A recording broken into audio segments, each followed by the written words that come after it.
and to members of Cabinet as well as members of Parliament who made it possible for Uganda to successfully conclude the hosting of 19th NAM Non-Aligned Movement Summit and the 3rd South-South Summit, G77 plus China.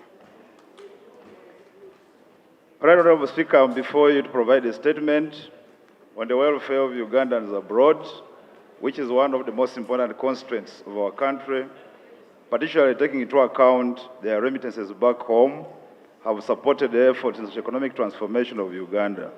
To this end, I salute all Ugandans abroad for working tirelessly and support their families back home. Right, Honorable Speaker, some of our colleagues, particularly the Honorable Nkunyinji Mwada, Chadondo East, and the Honorable Nganda Semuju, Kira Municipality, have raised issues concerning Ugandans held hostage abroad.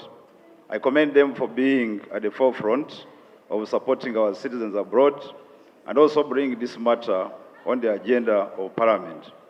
I once again commend this Parliament for supporting efforts for welfare of our citizens abroad. Specifically on the issue of Ugandans held hostage and trafficked abroad, as a way of responding to issues raised here on the floor of Parliament, Honorable Speaker, allow me to provide the following update. Ugandans trafficked to Myanmar. Since the military overthrow of the civilian government of the state councillor, Ms. Aung San Suu Kyi, on the 1st February 2021, in a coup d'etat, the political situation in Myanmar, formerly Burma, has remained tense, and over 30 active rebel movements have continued to operate there. Ugandans who are reported hostage were trafficked to Myanmar to serve in these rebel movements as mercenaries. This civil war in this country, commonly referred to as Myanmar Spring Revolution or People's Defense War, has resulted into over 1.5 million people displaced. The traffickers recruit desperate Ugandans via fictitious websites. Most victims respond to an online advertisement for highly paying jobs, in quotes, in Thailand and in Malaysia. And when they embark on the journeys, either by air or boats via the ports of Mombasa, they are received by traffickers at the designated places. They are then transferred to Myanmar via boats or road to rebel-controlled areas. Currently, the known records of Ugandans in rebel territories are 30, and their names are known. They are held in 2 camps, namely 16 persons in Bailo compound, Kaini State, and 14 in the UK compound. Honorable Speaker, the Right Honorable Prime Minister, after receiving social media reports in December 2023, convened an interagency meeting on the 9th December 2023 and discussed avenues on how to secure the release of Ugandans. The Right Honorable Prime Minister guided that Ugandan ambassador in Kuala Lumpur, Malaysia, travels to Myanmar and engages the authorities to ensure the release of Ugandans. The Right Honorable Prime Minister also guided that the Ministry of ICT and National Guidance start to disseminate information, preferably via social media platforms, alerting Ugandans of the dangers of human trafficking and the scams perpetrated by traffickers by deceiving Ugandans of jobs in Asian countries and all Middle East. She also directed that the police undertakes investigations to identify traffickers and prosecute them accordingly. Honorable Speaker, pursuant to this guidance by the Prime Minister, the Ugandan ambassador in Kuala Lumpur requested for Uganda shillings 102 million to enable her and team to travel and hold bilateral meetings with relevant authorities. The constraints of resources notwithstanding, myself and colleague ministers held multiple bilateral meetings on the sidelines of NAM Summit in Kampala. More specifically on the issue of Myanmar, I held bilateral meetings on 16th January 2024 with His Excellency Yu Than Su, Deputy Prime Minister and Union Minister of Foreign Affairs of Myanmar, and this matter was extensively discussed. It was agreed that Uganda and Myanmar establishes bilateral relations and create cooperation frameworks in immigration and anti-trafficking and anti-human trafficking, among others. The Myanmar Foreign Minister also undertook to waive any fine and criminal cases that would have been preferred against those Ugandans. Number two, Ugandans in Egypt.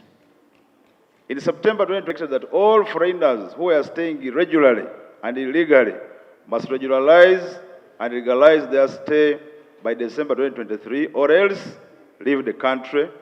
And this 3-month grace period has now been expanded to 15th March 2024. It is unlikely that this period will be extended. In order to regularize stay, each illegal or irregular migrant would be required to, 1, secure an Egyptian host, and 2, pay US $1,000 as administrative fee. This administrative fee would cover for all fines for overstay and costs for processing a resident permit. Therefore, the reports purporting a fee of US $500,000 are not accurate. The exact number of Ugandans staying in Egypt is unknown, mainly because Ugandans don't register their presence with the mission. And secondly, because those who are illegally in the country cannot have their records updated by authorities. Some of the immigrant groups have already submitted approximately 60 Ugandans in need of evacuation and stating that they are unable to meet the conditions set forth by the Egyptian government. It should be recognized that every country takes measures to control illegal immigrants. Uganda, too, certainly has policies in place to regulate entry and stay of aliens. Ugandans who are in this dilemma should therefore endeavor to comply with the policies of the Egyptian government. As the deadline nears, it's unlikely that Ugandans without formal employment will be able to meet the two conditions, as stated above. At the moment, there is no fund to support Ugandans abroad in distress conditions, and therefore, the responsibility to bring them back home rests with them or their families. It should also Ugandans who are unable to regularize their stay will end up being charged for illegal stay, jailed for a period of time, and or be made to pay huge fines, which ranges between US $16,000, approximately 16 million Uganda shillings, and US $33,000, approximately Uganda shillings 126 million. In this case, my minister advised all Ugandans in Egypt to regularize their stay by 15th March 2024, or if they are unable, they should leave the country. Those willing to leave should register at the embassy in Cairo. Contacts will be uploaded on the ministry's website so that the embassy engages the authority with the view of processing their exit.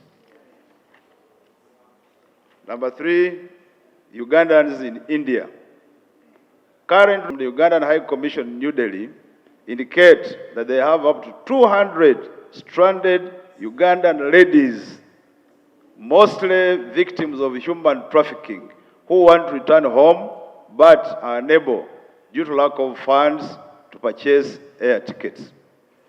The mission does not have adequate space to accommodate them. They were trafficked under the guise of jobs which are not there. Right Honorable Speaker, evacuating Ugandans by government either in Myanmar, Egypt, India, and any other location wherever they are will require funding. My ministry will be engaging with the Right Honorable Prime Minister on how to find resources to execute those noble endeavors. The funding of the consular function, which is so critical in protecting Ugandans abroad, needs to be looked into and supported. It is in this regard that we find the proposal by Honorable Samujunganda for establishing a migrant or consular protection fund appropriate. And this will enhance my ministry's capability and Ugandan missions abroad capacities in delivering timely consular protection. Lastly, Right Honorable Speaker, I wish to emphasize that our diplomatic missions are unable to provide financial support to Ugandans abroad who find themselves in serious difficulties, but they exert all efforts to locate and provide consular assistance.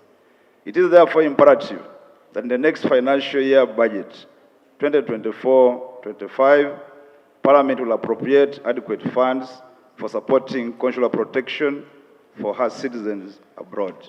I thank you, Honorable Speaker. Thank you, Honorable Nkunyinji.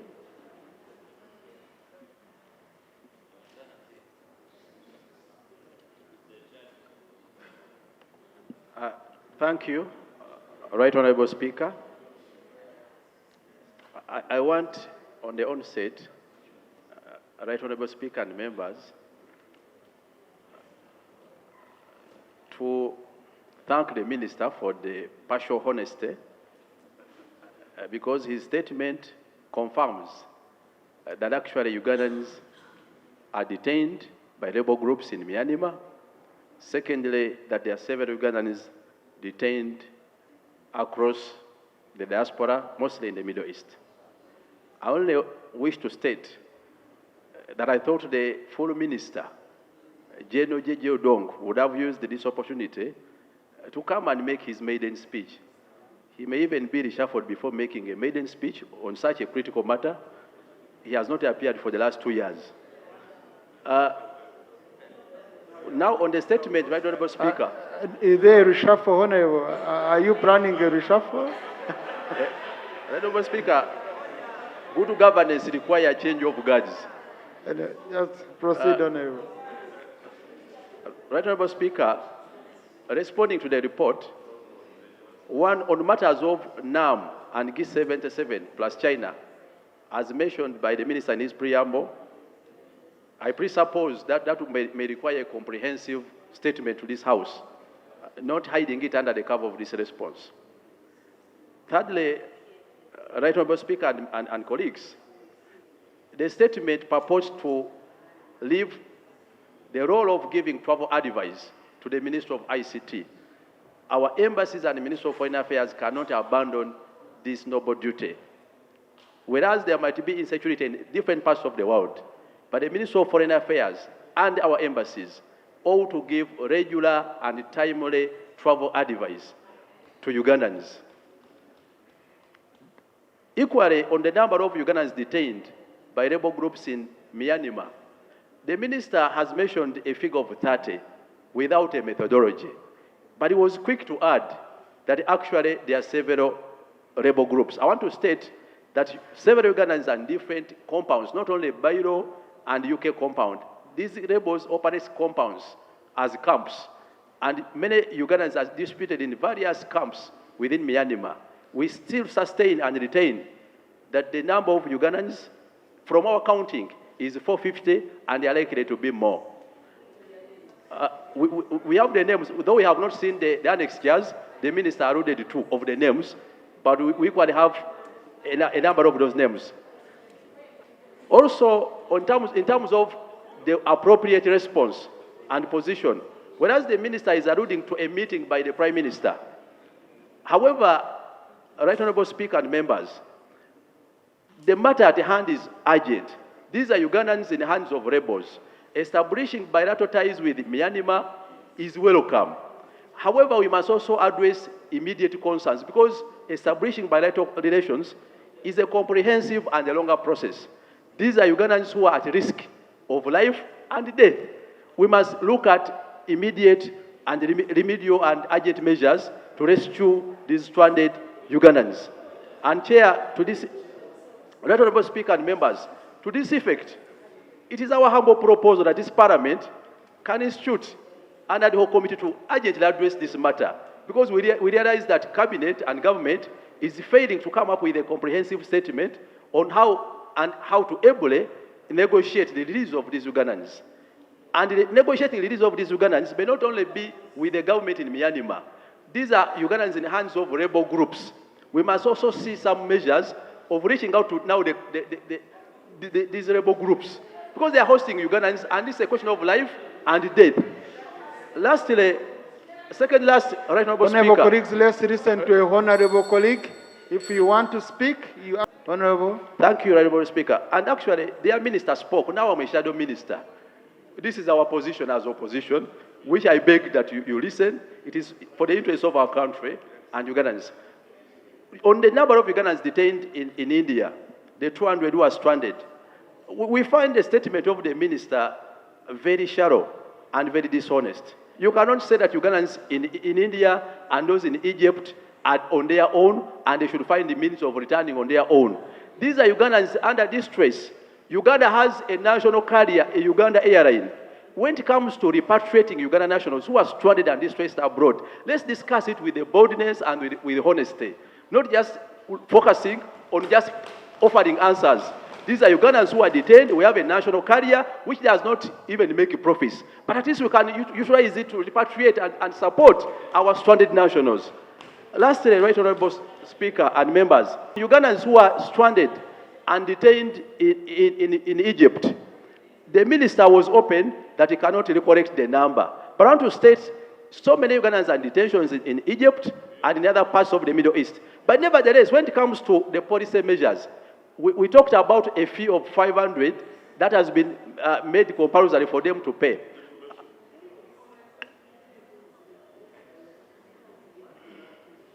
Thank you, Honourable Member, for giving way. Right Honourable Speaker, I really want to inform the member that Uganda Airlines has, on several occasions, been employed to repatriate Ugandans from outside. So it's not something that cannot be done, that has never been done, that cannot be done. Thank you. Thank you. Right Honorable Speaker and members, we have also had scenarios where it has supported even a single individual. So, and we're now talking about hundreds of Ugandans.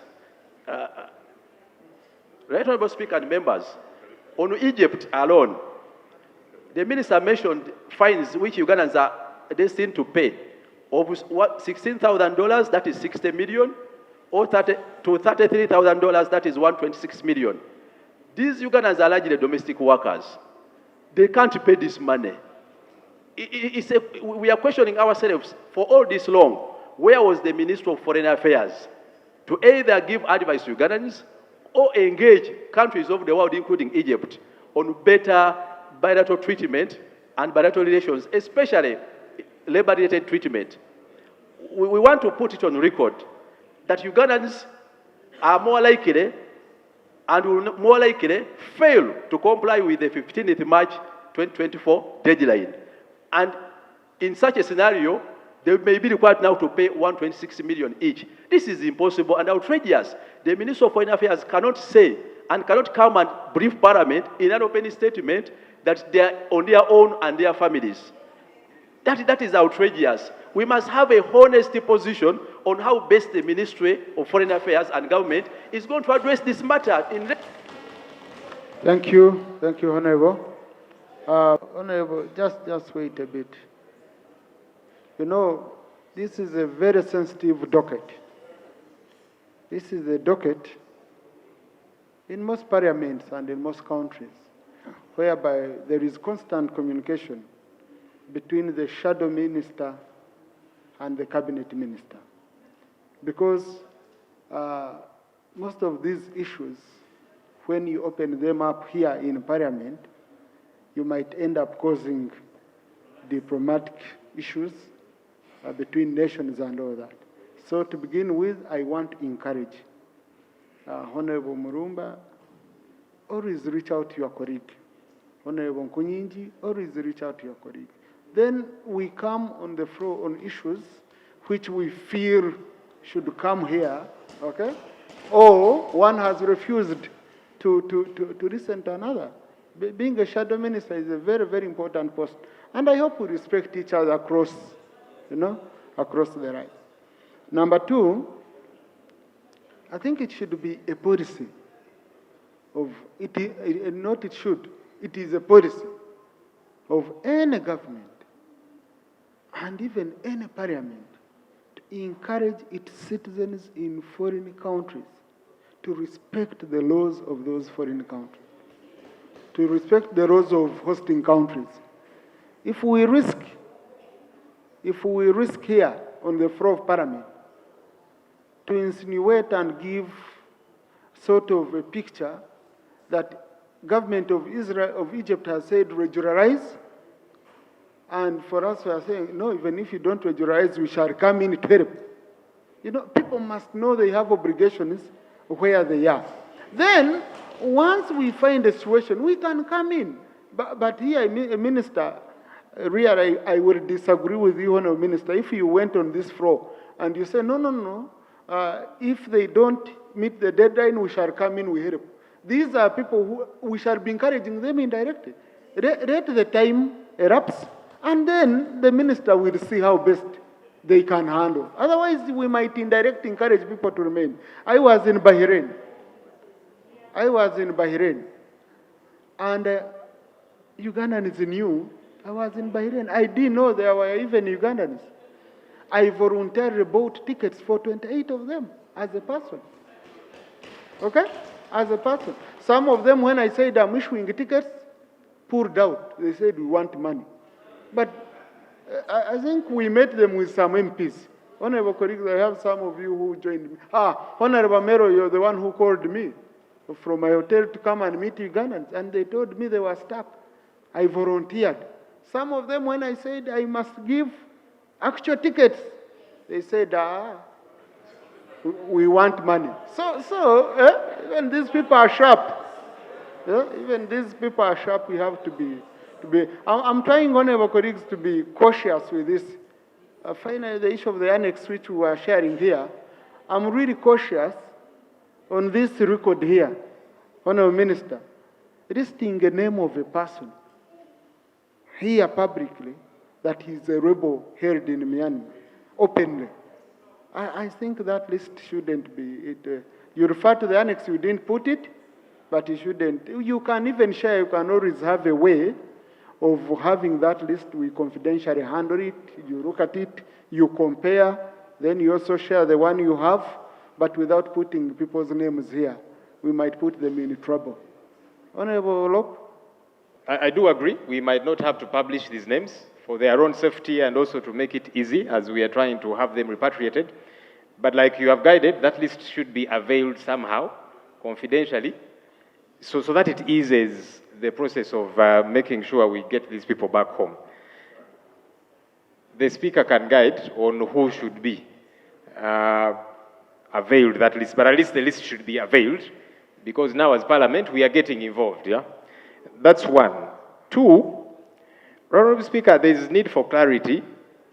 The Minister said that our ambassador in Kuala Lumpur requested for 102 million shillings to enable her and her team to travel and have bilateral engagements to establish the gravity and all the details of this matter. That money was not availed. Two, the Minister said that he had, on the sidelines of NAM, an engagement with the Deputy Prime Minister of that country. And they agreed to, going forward, have bilateral agreements so that when our nationals are in that country, they are safe, and so on. And also that the Deputy Prime Minister promised to undertake to waive any fine and criminal cases that would have been preferred against those nationals. That was 16th of January. It's nearly a month now. Because we are talking about people who are being held by rebels, not on their own volition, because the minister has conceded that, look, these people were hoodwinked and now they're in a rebel camp. For over a month since that engagement, what is the update? I think the minister needs to clarify that. And finally, the Ugandans who are in Egypt. The minister in his statement firstly said at the moment there is no fund to support Ugandans abroad in distress conditions. 2 paragraphs down, he's saying those willing to leave should register at the Ugandan embassy in Cairo so that the embassy engages the authorities with a view of processing their exit. This is neither here nor there.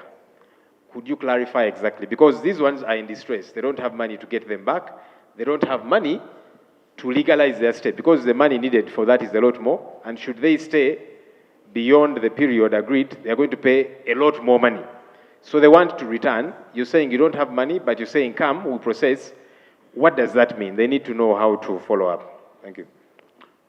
Honourable Minister, these are details we don't handle here. Ambassador requested for 5,000 for a ticket. These are not the details we handle in plenary. Prime Minister.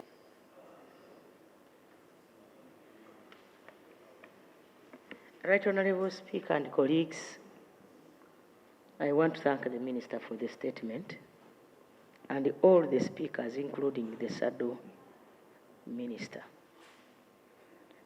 The issue of our youth being stranded in Myanmar came to my office in October. We held meetings. Recently, I had another meeting last week with IOM in Italy over the same, together with the President of Kenya. It's not only Uganda that has this issue, almost all East African countries. And the people they are taking to Myanmar, most of them are youth who are well-trained IT technicians or IT graduates. And what they do there is havoc. So our youth are in distress. However, IOM promised that they are going to engage. IOM means International Organization for Migration. And they are going to help us get in touch with the government of Myanmar and see how our youth can be rescued, because they have rescued some.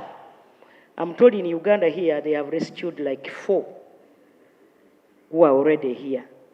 So my appeal to all the leaders across the country is to sensitize our people. To sensitize our people, not for victims. Because they are promised you are going to Bangkok. And once somebody gets to know about Bangkok, which he was studying in history and geography, they are easily swept away. And therefore, our youth should really feel contented with their country.